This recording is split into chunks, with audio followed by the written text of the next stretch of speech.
Hello students, I am Ajit sir. Welcome to Sadguru ITI। हम लोग पढ़ रहे थे सेकेंड ईयर के वर्क्स ऑफ कैलकुलेशन। इसके पिछले लेक्चर में हम लोग प्रॉफिट और लॉस, जिसे लाभ और हानि कहते हैं, हम लोग 20 तक क्वेश्चन कंप्लीट कर चुके थे। तो आइए हम देखते हैं अगला क्वेश्चन, यानी 21 नंबर प्रश्न देखते हैं। 21 नंबर प्रश्न दिया हुआ है कि किसी वस्तु को बेचने पर एक आदमी को उसके विक्रय मूल्य के 25% के बराबर लाभ होता है, तो उसका लाभ प्रतिशत ज्ञात करें। ठीक है, तो एक बार क्वेश्चन अच्छे से देख लीजिए। बोल रहा है कि किसी वस्तु को बेचने पर उसके विक्रय मूल्य के 25% के बराबर लाभ हो रहा है।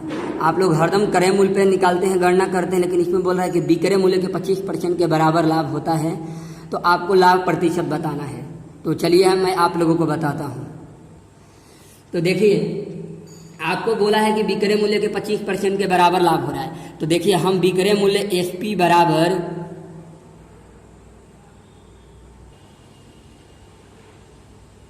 बराबर आपको 100 ले लेते हैं। SP बराबर कितना दिया है? 100। तो लाभ बोल रहा है कि विक्रय मूल्य के 25% के बराबर है। लाभ जो है आप 100 पे कभी भी देखिए, आप 100 पर जितना परसेंट निकालेंगे उतना ही आता है। तो 100 का देखिए, आप 100 का अगर 25% निकालेंगे तो कितना होगा? 25 ही होगा।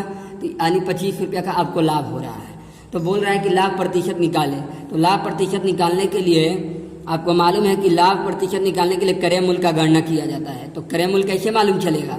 किसी वस्तु को 100 रुपये में बेच रहे हैं और 25 रुपये का लाभ हो रहा है, तो लाभ के केस में हमेशा CP क्या होता है? छोटा होता है, यानी घटाते हैं। तो 100 में से 25 घटाएंगे तो कितना हो जाएगा? 75 हो जाएगा। तो आपको प्रॉफिट परसेंट निकालने के लिए क्या करेंगे? प्रॉफिट अपॉन CP कितना दिया है? 75 इंटू 100। तो 25 तो यहाँ 75, तो कितना हो जाएगा? जब इसको कैलकुलेशन करेंगे तो 33 सही 1/3% हो जाएगा। ओके, तो आपको ऑप्शन दिया हुआ था, D नंबर ऑप्शन था, 33 सही 1/3%। आइए एक बार और समझा देते हैं। देखिए, बोल रहा है कि किसी वस्तु का विक्रय मूल्य 100 रुपया, मैंने कह रहा है किसी वस्तु का विक्रय मूल्य 25% के बराबर है, तो मैंने विक्रय मूल्य को 100 मान लिया। तो प्रॉफिट 25% के बराबर है, तो 25 रुपया हो जाएगा प्रॉफिट। तो CP बराबर कितना हो जाएगा? घटा देंगे तो 75। तो प्रॉफिट परसेंट बराबर प्रॉफिट बटा में CP गुणे 100 कितना हो जाएगा? 33 या 1/3%। उम्मीद कर रहा हूँ कि आप लोग ये क्वेश्चन बहुत समझ गए होंगे अच्छे से। तो चलिए हम अगला प्रश्न देखते हैं। चलिए देखिए, 22 नंबर प्रश्न। अब अगला प्रश्न देखते हैं। बोल रहा है अगला प्रश्न कि 30 रुपये में 32 संतरे पर, चलिए देखिए, 30 रुपये में 32 संतरे बेचने पर एक व्यक्ति को 25% हानि होती है। 30 रुपये में 32 संतरे बेचने पर एक व्यक्ति को 25% की हानि होती है। तो 24 रुपये में कितने संतरे बेचने चाहिए ताकि उसे इस सौदे में 20% का लाभ हो सके? तो चलिए, इस टाइप को क्वेश्चन हम बताए नहीं थे, लेकिन बता देते हैं आप लोगों को। बोल रहा है कि 30 रुपये में 32 संतरे बेचने पर एक व्यक्ति को 25% हानि होती है, तो उसे 24 रुपये में कितने संतरे बेचने चाहिए ताकि उसे इस सौदे में 20% का लाभ हो? तो आप लोग इस क्वेश्चन को नोट कर लिए होंगे। आप स्क्रीनशॉट ले लेना, स्क्रीनशॉट ले लीजिएगा, आपका क्वेश्चन बाद में लिख लीजिएगा। ओके, तो चलिए हम बताते हैं आपको। रखिए देखिए, जब बोलेगा कि 30 रुपये में 32 संतरे बेचने को, तो आप एक पॉइंट ध्यान दिखिएगा, रकम बटा में, देखिए रकम बटा में मात्रा, रकम बटा में मात्रा, यानी कहे का मतलब है कि रुपया को ऊपर रखेंगे और मात्रा को नीचे रखेंगे। कभी बोलेगा कि 30 रुपये में इतना वस्तु बेच रहे हैं या 20 रुपये में इतना वस्तु बेच रहे हैं, तो आप रकम ऊपर रखेंगे और मात्रा को कहाँ रखेंगे? नीचे रखेंगे। तो आपसे बोल रहा है कि 30 रुपये में 32 संतरे बेचने पर एक व्यक्ति को 25% हानि होती है। तो मैंने बताया था कि किसी भी वस्तु को बेचिएगा तो लाभ भी होगा और बेचिएगा तो हानि भी हो सकता है। तो ये हम जो प्रॉफिट परसेंट हानि परसेंट दिया रहता है वो वस्तु के SP के बराबर रख सकते हैं। तो देखिए, 25% की हानि हो रही है, तो आप लिख सकते हैं 75% बराबर कितना लिख सकते हैं? तो 30 रुपये में 32 संतरा बेच रहा है। कितना बेच रहा है? 30 रुपये में 32 संतरा। मैंने बोला था कि आप ऊपर रखेंगे रुपया और नीचे रखेंगे मात्रा। और आगे बोल रहा है कि 24 रुपये में कितने संतरे बेचे कि इस सौदे में 20% का लाभ हो। तो लाभ हो रहा है तो हम क्या करेंगे? 100 में जोड़ देंगे, यानी 120% का मान आपसे पूछ रहा है। ओके, देखिए 75% बराबर 30 बटा में 32 है, तो 120% का मान कितना हो जाएगा? तो देखिए 75% बराबर इतना, तो 1% बराबर कितना हो जाएगा? तो 30 बटा में कितना हो जाएगा? 32, और नीचे कुछ नहीं है तो 1 है, तो हम इसको पलट देंगे तो कितना हो जाएगा? देखिए तो ऊपर 1 बटा में 75 हो जाएगा, क्योंकि आप ये बटा में है, भाग देने के लिए अंक को पलट देंगे, और 120% का मान पूछ रहा है तो आप 120% दे देंगे। ओके, अब देखिए कैलकुलेशन करते हैं हम।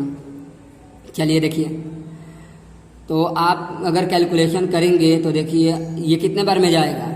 2 बार में, 2 से 15 बार में, ये 2 से 16 बार में। ओके, और देखिए ये 3 से जाएगा तो 3 चौके 12, 0 हो जाएगा, और 3 से ये 25 बार में। और कुछ कट रहा है तो चलिए काट देते हैं। 5 25 25 और 5 8 40 और पंक्ति आई 15। कैलकुलेशन हो गया। तो देखिए अतिरिक्त 24 और बटा में 16, अतिरिक्त 24 बटा में 16। तो आपसे क्वेश्चन में पूछ रहा था कि 24 रुपये में कितने संतरे बेचने चाहिए। तो देखिए ऊपर क्या होता है? रुपया होता है, और नीचे क्या होता है? मात्रा होता है, मैंने बता चुका हूँ। तो पूछ रहा है कि 24 रुपये में कितने संतरा बेचेंगे? तो 24 रुपये में 16 संतरा बेचेंगे। ओके, तो आपको ऑप्शन दिया हुआ था 16, तो आपका आंसर 16 हो जाएगा। एक बार और देख लीजिए, मैं आप लोगों को बता देता हूँ। बोल रहा है कि 30 रुपये में 32 संतरे बेचने पर 25% की हानि होती है। तो हानि होती है तो 75 हो जाएगा। 75% बराबर रकम बटा में मात्रा 30 बटा में 32। तो पूछ रहा है कि 120% का मान बताइए। मैंने मतलब बोल रहा है कि 24 रुपये में कितने संतरे बेचे कि 20% का लाभ हो। तो मैं 120% पर निकाल लेता हूँ। तो 75% बराबर इतना, तो 1% बराबर कितना हो जाएगा? तो भाग लगता है। तो भाग आप जब इसके नीचे भाग देंगे तो नहीं दे पाएंगे, तो अंक को पलट देंगे। मैंने गुना जब किया जाता है तो अंक पलट जाता है। जब आप बटा वाला चिन्ह में भाग नहीं दे पाते हैं तो क्या करते हैं? अंक को पलट देते हैं गुना का चिन्ह देकर। 1/75 हो जाएगा। तो 120% का मान कितना हो जाएगा? तो गुना किया जाता है। अब ये कैलकुलेशन आप कर दीजिए। जब कैलकुलेशन करेंगे तो 24 बटा में 16 आएगा, क्योंकि अब आप काटेंगे नहीं, क्योंकि अगर काट देंगे तो फिर 24 रुपया ऊपर आएगा नहीं। कुछ लोग बोल रहे हैं कि सर ये 8 और 16 कटेगा। हम काट देंगे, लेकिन काटने के बाद ये तो अंक दूसरा आ जाएगा। लेकिन आपसे पूछ रहा है कि 24 रुपये में कितने संतरे बेचना है, तो हमको 24 ऊपर रहना है, मात्रा 24 रकम 24 रखना है। तो 24 रुपये में कितने संतरे बेचेंगे? 16। उम्मीद कर रहा हूँ आप लोग समझ रहे होंगे। तो चलिए हम अगला प्रश्न देखते हैं। ठीक है स्टूडेंट, तो हम रखते हैं। अगले लेक्चर में हम इसी टाइप का क्वेश्चन करेंगे। Thank you students.